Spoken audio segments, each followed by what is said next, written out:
magandang. Alika rito. Isa na namang mapagpalang araw sa buhay ni Boss Toyo.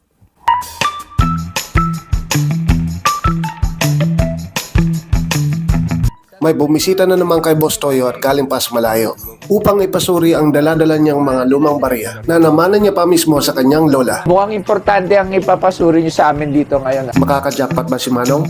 O si Boss Toyo makaka-jackpot sa kanya? Ipinakita ni Manong ang dala niyang 1804 at 1862 na puros mga dollar coins. Ang tanong, legit ba ang mga coins na ito? O isa lamang pangkaraniwang barya?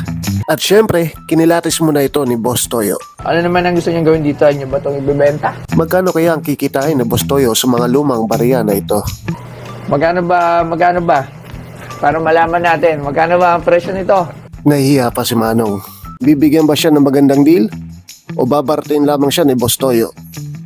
O wala kasi akong idea dito. Pero mukhang mataas ang value. Tingnan natin. Sa mga sandaling ito, napapaisip na si Boss Toyo sa pagkilatis ng mga lumang barya. At gaya ng dati, pinatawag ni Boss Toyo ang kanyang most trusted expert na si Mr. Angelo para suriin ang naturang Malayo pa barya. lang, medyo nakikita ko nang hindi sa tunay.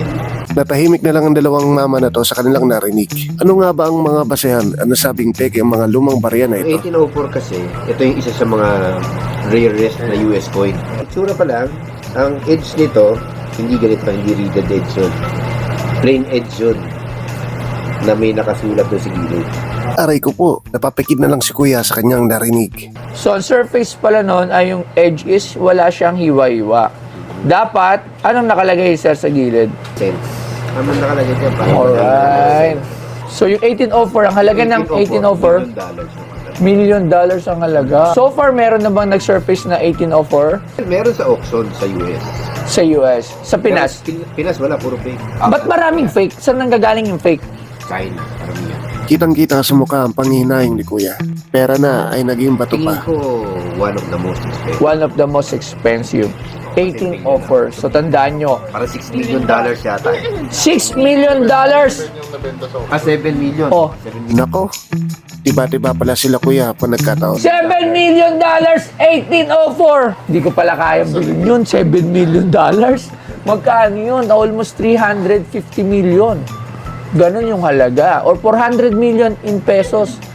Grabe. Paano kung napatunayang legit ang mga barya? Bilhin pa rin ba ito ni Boss Toyo? Sayang. Ayang.